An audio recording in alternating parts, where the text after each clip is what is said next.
Tesla's worldwide factories are known for their efficiency, sustainability, and rapid scaling of electric vehicle production, amongst other things. But we also know that Elon Musk is aiming for far greater efficiencies within them. He's said things in the past like cars should be running, not crawling off the production line. Every inch of area within Tesla factories should be utilized for efficiency. So what's next for Tesla factories? Giga Mexico? Giga UK? That's about as likely as Elon Musk and Keir Starmer sharing a spaceship to Mars. But who better to discuss Tesla factories with than the man who keeps a very close eye on them? Please welcome Mr. Brian White of Futuraza. There he is. Hello, Brian. How are you? I'm doing great, Will. It's good to see you again. It's been a little while. It has, isn't it? But I was thinking perhaps we should start with an explanation as to Tesla's shift away from mass vehicle production, the original 20 million vehicle per year production goal by 2030, and sort of explain the move towards AI, autonomy, and robots instead, and the effect that's had on factory plans such as Giga Mexico. I hope that all made sense. It did. So, the original plan was we're going to grow 50% compound growth over each year. And they didn't mean every year would be 50%, but that if you tracked it over a long enough time period, it would be 50%. And actually, I think we are still on that curve if you go back to the date that Elon made that statement. But it doesn't matter. That's no longer quite the goal because a lot of the goal has shifted. If you can get one vehicle that does the work of 5 vehicles, isn't that better? If you were to look at it in terms of, well, we want to have this many charging stations deployed by this date, you might get hung up on the wrong metric. What Tesla's done instead is found other ways to get more cars through the same number of chargers. First by increasing speed, then by better navigation management so that people get there at other times, even by congestion pricing. If you travel on a holiday weekend, it might say you can charge to 100 if you want, but when you hit 80, we will continue to charge, but you will also be charged an idle fee because you're slowing the whole thing down and we need to keep these stalls moving. So by making it so that everyone can keep moving quicker, you get more cars through the same stalls, the vehicles can be the same kind of philosophy.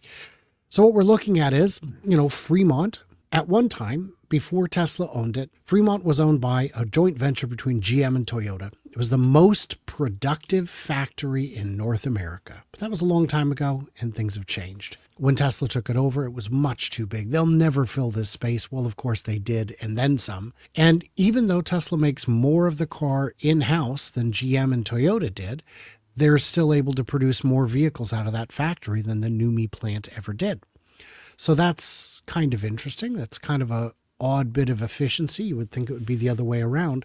And it's because they do things differently. Well, then they moved to Shanghai, where they've got a bigger factory, a substantially larger factory that produces about half the vehicles that Tesla makes worldwide each year.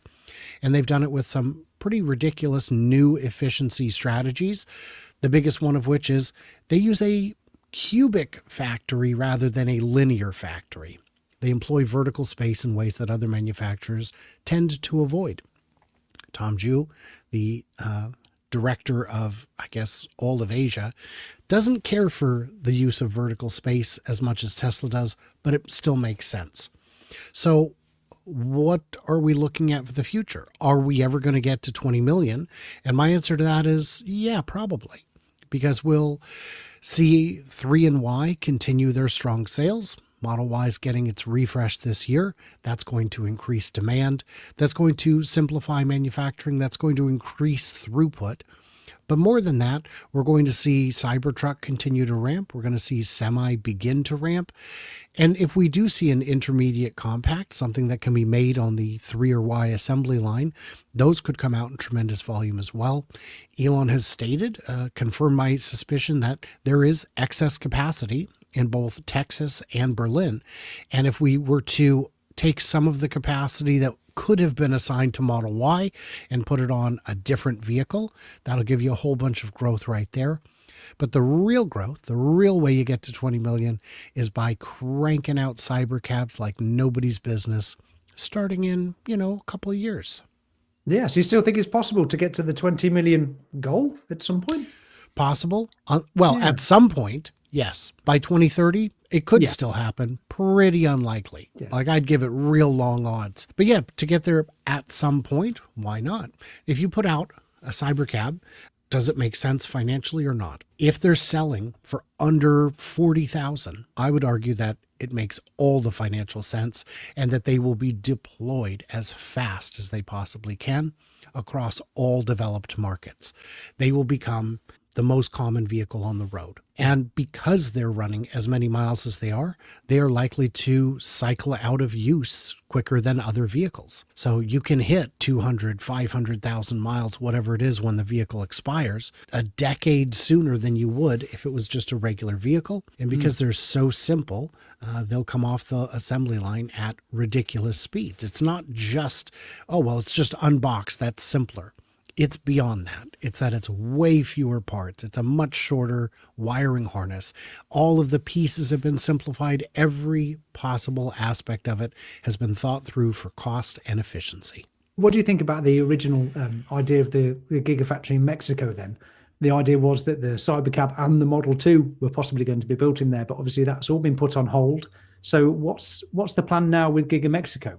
To be determined. We don't know. They purchased the land, it turns out, for about $100 million. And it is huge. It is a vast, it is larger than the land of Giga Texas, but it is not as useful. The amount of useful land there is substantially less than Giga Texas, because this includes a lot of hillside on which you would probably never build. Certainly not a sprawling factory. I don't know that they did as thorough of a site survey as they should have to determine the logistics of actually building on steep, rocky terrain. This will be expensive should it ever be built. Doesn't mean they can't, doesn't mean they won't. Canceling the model, the compact model, the human-driven version of the Cybercab, is unfortunate. I wanted to see something that looks like the Cybercab that people could buy. Even if it's not very high powered, even if it's just kind of a fun little runaround like a Mazda Miata sort of car, I thought that would have been a great car to have. But last April, they canceled it, saying, look, we are close enough to full RoboCab cyber taxi that we just need to make this thing happen, and we're going to go all in on that. How does the election change that? It really doesn't, in my opinion. I don't see the trade war with Mexico materializing. In order to renegotiate a trade agreement, the parties have to agree, and none of the proposals so far have been anything that Mexico would agree to. They're very one-sided. Why would they accept that? So what we would see is, but even if the border was completely closed, what we would see is Mexico serving the Central and South American markets and all of the potential Trans-Pacific Partnership countries, because Mexico has something like 20 or 30 more free trade agreements than the U.S. does. They can export duty-free to a lot of countries that the U.S. cannot. So even if you had two factories 1 mile apart on each side of the border, they would have very different advantages and disadvantages. Before I just came on the call with you, I couldn't help but spot that Mr. Justin Trudeau has just stepped down. And is this a serious offer that I've just seen that Donald Trump has offered to take Canada as an extra state into America? Is that a serious thing? We already have a free trade agreement with Canada. Canada's already our largest trading partner. The vast majority of goods that travel between the U.S. and Canada do so duty-free. So there wouldn't be a real trade advantage. I cannot imagine either country agreeing to it. Is it a serious offer? I don't know. I can't get inside of his head, but I'm sure that if Canada were to approach the U.S. with an offer like that, the U.S. would certainly entertain it, but Canada would not like to be the 51st state. Yeah, as an interesting side note. Let's get back to the Cybercab then. So I believe it was confirmed that the Cybercab will be produced at all factory locations around the world. So I have not heard that. What I have heard is that it will be made around the world, not necessarily at all factories, not necessarily at all existing factories. Okay, let's talk about the great big semi for a moment. How's Tesla's newest construction shaping up for production of the Tesla semi or the electric lorry? It's rising nicely. It's So the factory is moving along great. It is about 1,000,000 square feet. It is vastly larger than other tractor trailer assembly plants in the U.S. If you look at a company like Kenworth, who's one of our biggest trucking manufacturers, their facility in Renton, which is only one of their facilities, but it's their primary one, is something like 1/8 the size. But it is my suspicion that Tesla would be manufacturing more of the components in-house than someone like Kenworth or Peterbilt or Volvo would. So they would need extra space to do those extra assemblies. I imagine So we how can is expect vertical integration at the most highest level for the Semi. Why not? Why not? If you're going to produce something in sufficient volume, it makes sense. If the volume is going to be low, it doesn't make sense. You look at someone like Nikola, who basically imports a finished truck, the Iveco truck, and then just electrifies it. That's a very expensive way to do it, but it makes more sense than building out all those competencies in-house. As a result, last year, Nikola set a new record for how many trucks they sold.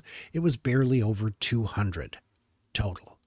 And they lost about $2 million on each one, which makes sense to me. If I was to purchase an essentially finished truck and then electrify it, that is how much I would expect to lose on each one. Now, if I was just building it in my garage, obviously I wouldn't lose $2 million, but you've got to provide warranty services and ongoing everything and make your own software. It's crazy.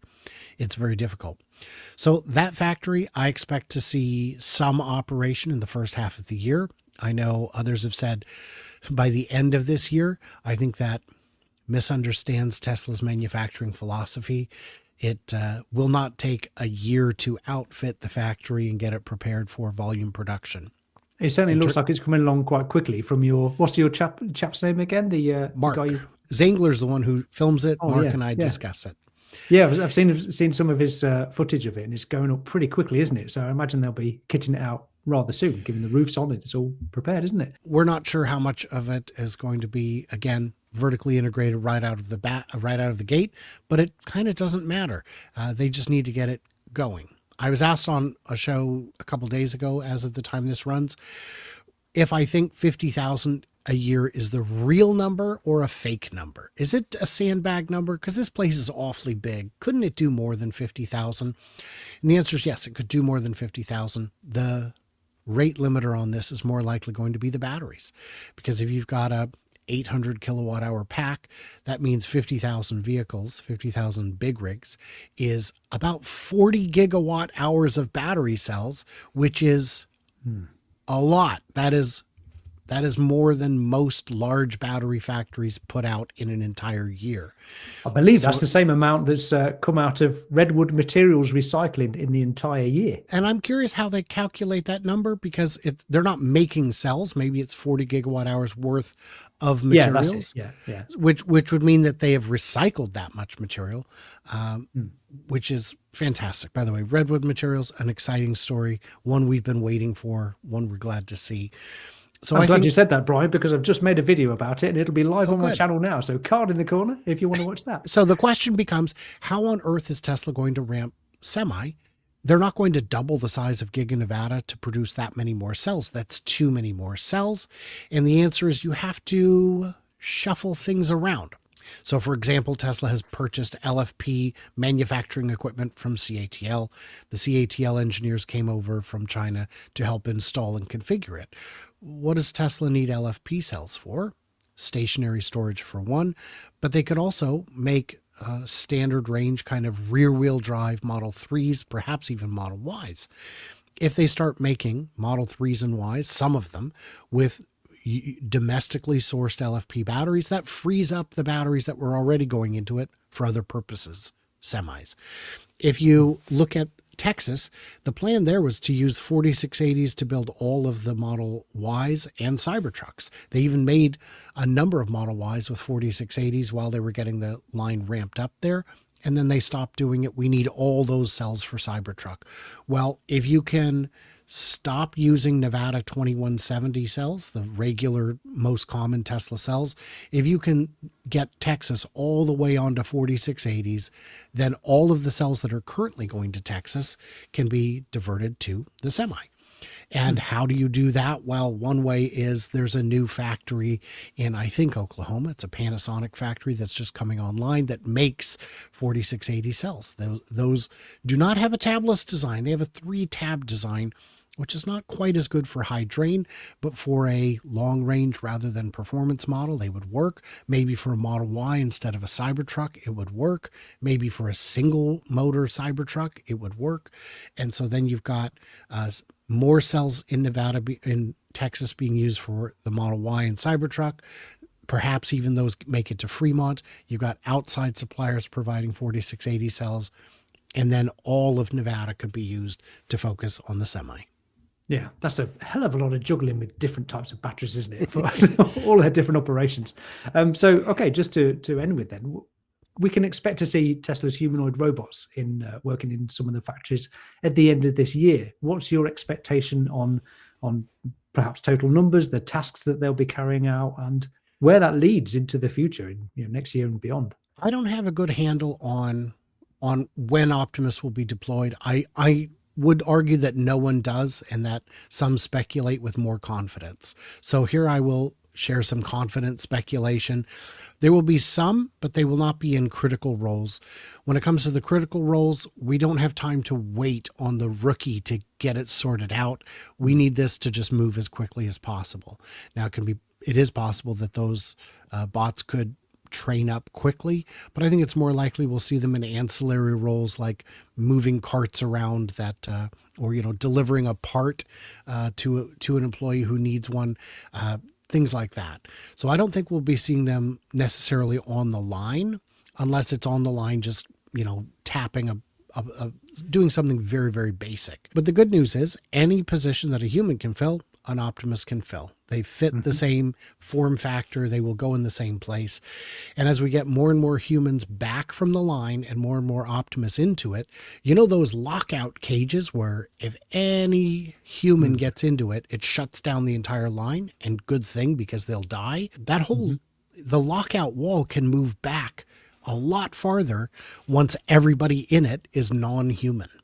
And that will be a potential opportunity for line speed improvement. I can't wait to see that it all actually pan out, because we know that one day we will be watching cybercabs being built with the unbox process with robots taking part in it. So yeah, Brian, thanks so much for joining me. Get involved in the comments below, and we'll hopefully both be in there if you have any questions. Brian's your man if you've got some factory questions for him. Here's another random video from me that the YouTube fairies have lined up just for your viewing pleasure. Check it out next. I'm Will. This is the Tesla Jigsaw. Thank you, patrons. Thanks for watching. Bye for now.